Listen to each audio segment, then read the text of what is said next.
नमो भगवते वासुदेवाय नमः। राधे राधे। कार्तिक मास महात्म्य का 31वां अध्याय। श्री कृष्ण ने आगे बताया, पहले अवंतीपुरी में कर्म से रहित पापी दुरात्मा धनेश्वर नामक ब्राह्मण रहता था। यह रस, कंबल, चमड़ा आदि का व्यापारी था तथा झूठ सच बोलने वाला, चोरी, वैश्य संगम, मद्यपान आदि सारी क्रिया किया करता था। इसी से उसका मन हमेशा दुखी रहता था। क्रय विक्रय करता हुआ देश देशांतर में घूमता हुआ एक दिन वह माहिष्मती में पहुंचा। माहिष नाम के राजा द्वारा बसाए जाने के कारण उस नगर का नाम माहिष्मती पड़ा, जिसके पास पापनिशिनी पुण्यकारिणी भगवती नर्मदा नदी बहती थी। उस नदी के किनारे देश देशांतर से आए हुए कार्तिक व्रत करने वाले प्राणी कुछ दिन निवास करते थे। यह देखकर दुष्ट धनेश्वर भी क्रय विक्रय करता हुआ 1 महीने तक वहां ठहर गया। वस्तुओं के बेचने के लिए नर्मदा नदी के तट पर घूमता हुआ वह देवताओं की सेवा शुश्रूषा जप तप में लगे हुए ब्राह्मणों को देखता था। कोई पुराण पढ़ रहा है, कोई उसको सुनने में लगा है, कोई नाच रहा है, कोई गा रहा है, कोई बजा रहा है, कोई विष्णु भगवान का भजन सुन रहा है, कोई विष्णु मुद्रा में स्थित भगवत भजन में लीन है, कोई तुलसी की माला पहने हुए है। उसने जहाँ देखा, जिधर देखा, वहाँ पर ही कौतुक हो रहा था। यूं ही नित्य वे वहाँ पर घूमता रहता और वैष्णवों को देखता, मतलब विष्णु भगवान के भक्तों को देखता, उन्हें स्पर्श करता, उनसे बात करता और विष्णु भगवान के नाम स्मरण के पुण्य को अर्जित करता हुआ 1 महीने तक वहाँ पर ही रहा।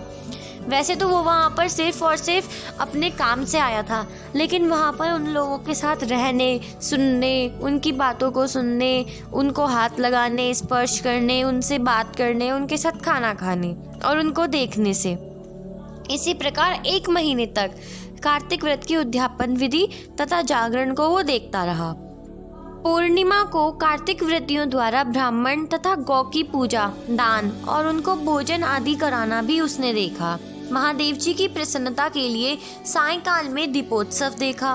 त्रिपुर नामक दुर्धत दैत्यों के नित्य पुरों को महादेव जी ने इसी तिथि में जलाया था।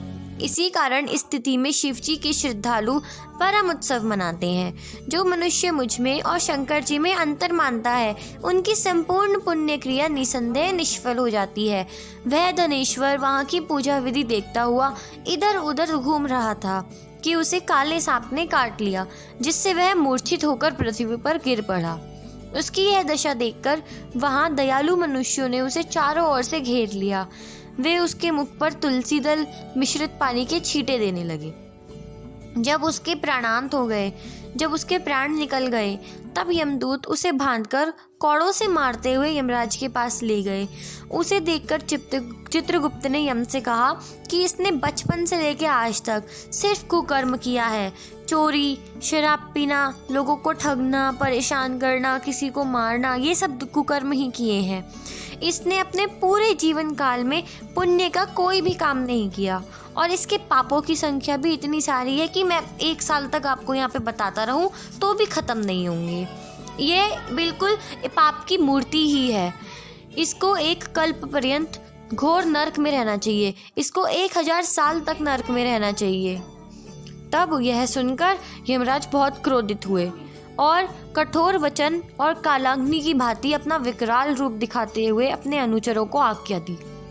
यम ने कहा, हे प्रेत सेनापतियों, इस दुष्ट पाप मूर्ति को मुद्गरों का प्रहार करते हुए कुंभी पाक नरक में ढकेल दो। यह सुनते ही प्रेतपति अपने मुद्गर से सिर फोड़ते हुए उसे ले गए और उबलते हुए तेल की कढ़ाई में उसे गिराया। जैसे ही धनेश्वर को उस नरक में गिराया गया, त्यों ही भभकती हुई उसकी आग सहसा बंद हो गई। सब कुछ शांत हो गया।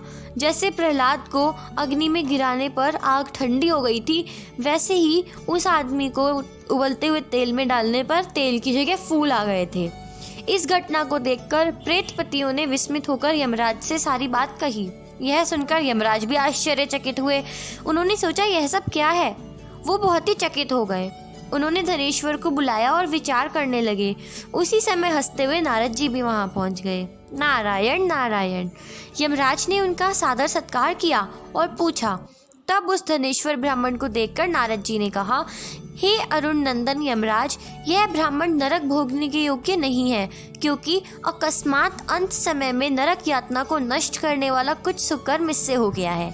जो लोग पुण्यवान प्राणियों के दर्शन, उनसे स्पर्श तथा वार्तालाप करते हैं, उन्हें उनके कुकर्मों का छठा भाग प्राप्त होता है। एक मेले में कार्तिक का व्रत करने वाले अनगिनत मनुष्यों के साथ यह धनेश्वर ब्राह्मण 1 महीने तक रहा।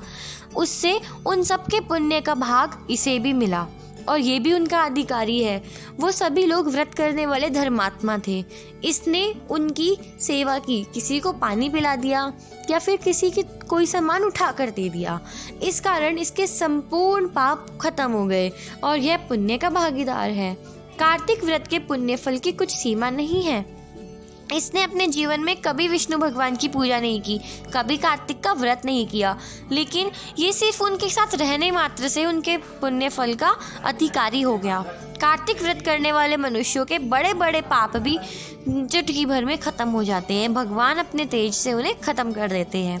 अंत समय में तुलसी दल मिले हुए नर्मदा के जल से विष्णु भगवान का स्मरण करते हुए वहाँ पर जितने भी विष्णु भगवान के भक्त थे, कार्तिक महीने का व्रत करने वाले थे, उन्होंने इसकी अंतिम क्रिया की और जिससे इसके समस्त पाप नष्ट हो गए और यह अच्छी गति पाने का अधिकारी है। और जिस प्राणी पर वैष्णवों की दया हो जाती है वह कभी भी नरक नहीं भोग सकता। यद्यपि इसके पाप, पुण्य, शुक्र आदि अनिच्छापूर्वक किया हुआ पाप, शुष्क इच्छापूर्वक किया हुआ पाप आर्त कहलाता है। इसने आज तक कोई पुण्य नहीं किया, लेकिन फिर भी पुण्यात्माओं के संग रहने और उनके स्पर्श से ही यह स्वर्ग का अधिकारी हो गया।